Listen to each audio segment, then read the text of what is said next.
I got to thinking about my last topic, how people in 2026 act like they're not going to die.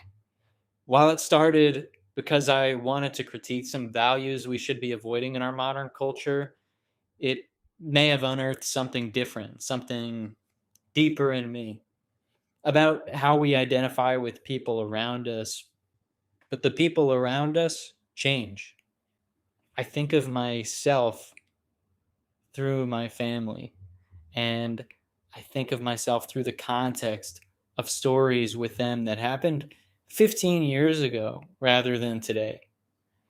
Then, around the time I did that talk, I had a dream that reminded me that I always get dreams of my brother. It's a common pattern. And not just memories, but new scenarios of me and him when he was 13 years old or younger, which is odd because he's in his mid 20s now. So, why is this happening? Why am I frozen in a time where I'm 17 years old or even much younger than that? And when I got to thinking about it, I think what I came to was that I kind of have this mental picture that I must be defining myself through in my head.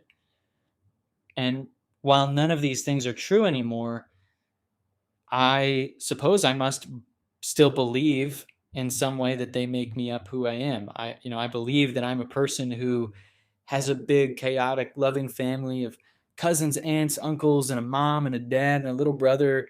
Makes me who I am to have all these things, even if they're not exactly the same way they were back then.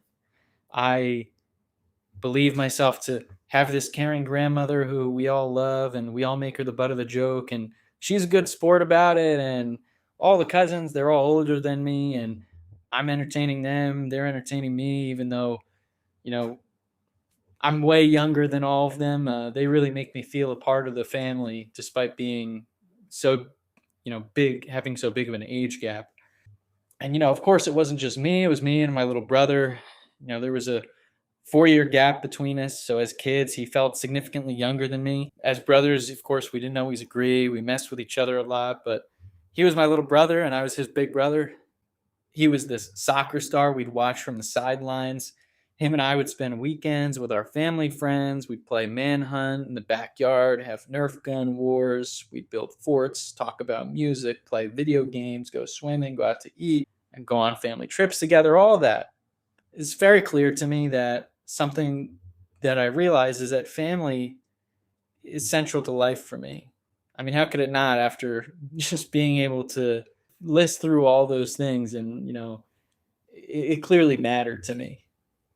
And you can say that this is nostalgia, like this sentimental longing for a period in the past, but I think I want to make the case that it's something more than that.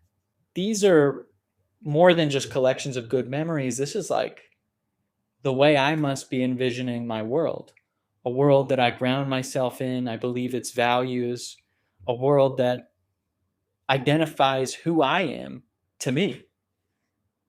I'm one of them. I'm one of the cousins. I'm his big brother. That's my family. That's us. This is who we are. This is what we look like, what we feel like. That's who I think I am, even though that time period came and left. My cousins are now busy taking care of their own kids, of my aunts, uncles, and cousins. Some have had divorce, some have passed away. My grandmother, she passed away too. We don't hold big events on holidays like we used to now that we're no longer under the shared umbrella of this one grandmother we all had in common. And now everybody just has a family of their own. And of course, my little brother isn't exactly smaller than me anymore. I mean, he's an adult. He's moved out. He's about to get engaged. Congratulations to him. We don't round up the friends anymore and play manhunt in our backyard like we used to. And he no longer has soccer games that I go to. So I guess I'm making the case that I aligned and defined myself with all of these things, all of these sort of relationships. They gave me a sense of self to latch on to and ground myself in who I think that I am. But then when I was 13, things started to change, right? I spent less time with family. People started growing up. I'd get home from school. I'd spend time with friends. I'd jump on calls with them. I'd play some video games with them. All the video games are online now. Um, Jump a couple years forward. I'm 18. I'm getting serious about college, about success, about values, philosophy, about really focusing on myself and becoming my own man and what that meant to me, about finding a partner to do life with and really cultivating a self and growing, which was all well and good. It was just very focused on what was going on in my life. And with all that, I was obviously I was too busy to see the time passing. And I became terribly ill for years around that time. So I had that to be focused on and busy with that as well. Just more time passing. Now, I'm married, I'm moved out. I always have some sort of house project going on, a creative endeavor, ongoing career pursuits, or my wife and I, we've got some to-dos or some plans of our own. There's always something, right? There's always something to be busy with, something to be chasing next. And I say this to point out that these things are, they're different now also. They're not playing manhunt in my backyard with my brother anymore. Those were the things that I was saying originally, made me feel like me. So now we're not there anymore, right? It's having me realize that there's actually a strange sadness in adulthood now that I've gotten as far that I have. And that is that, nobody announces that a chapter is over. Your last family gathering as a kid doesn't feel like the last one. Your last summer where all the cousins are together doesn't come with the credits rolling. Your last time seeing your brother as your little brother happens without you noticing. Life quietly changes while you're busy living it.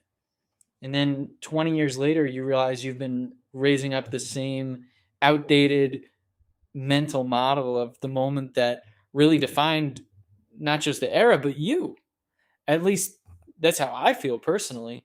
And part of me is tempted to bottle this up into some sort of story with a lesson, or say, this is why we need to be so present with people around us, or I should be telling you, oh, call up your family on the phone more often.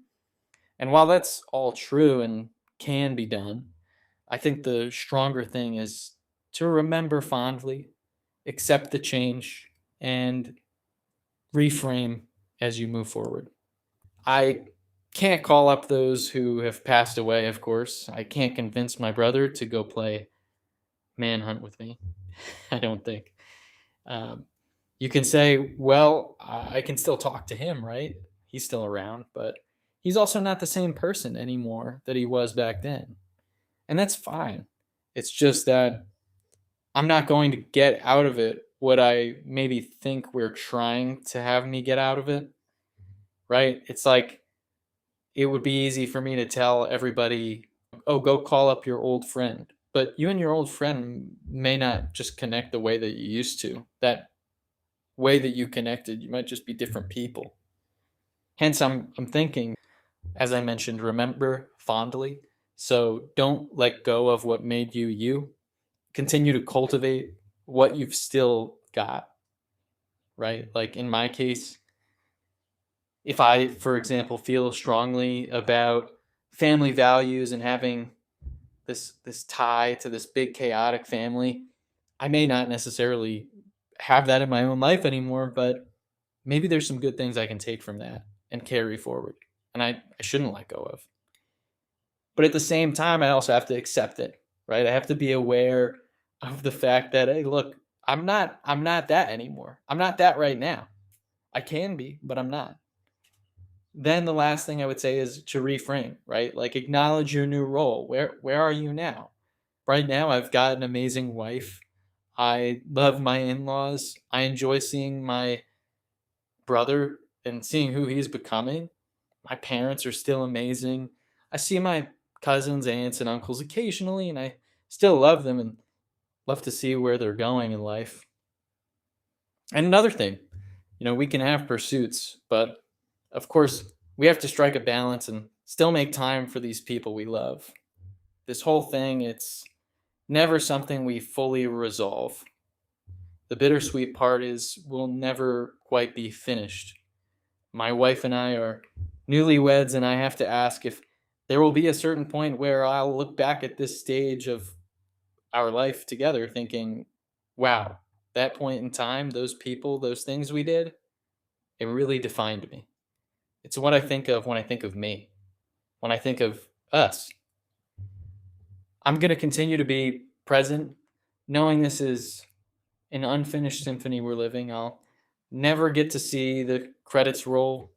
Someday I'll find myself sitting in a moment where my mom isn't a call away. Our family dog doesn't come running to me with love when I walk through the door of my parents' house. My wife and I are too busy with our future children to give each other the same love and care we do now. And that all breaks my heart to think that. But it's all very real. Jesus said, "Those who mourn will be comforted." Maybe it's my hope that what he's saying is true in a larger than life way. I've seen the death of loved ones, but I've also seen the change of life as it passes. We lose what we once had. I pray that I'll get to be with my mom, my dog, my wife, my brother, my dad, everyone again when I'm separated from them, inevitably. And what does that look like? Can the moments come back too? Will I see my parents cheering my brother from the soccer field bleachers again? Or will the moments be different? Better than that? How will I feel? How will I know myself? Who will I say that I am? Who will I believe that I am? I don't know. Either way, I hope this got you thinking like it has me thinking. Thanks for hearing me out.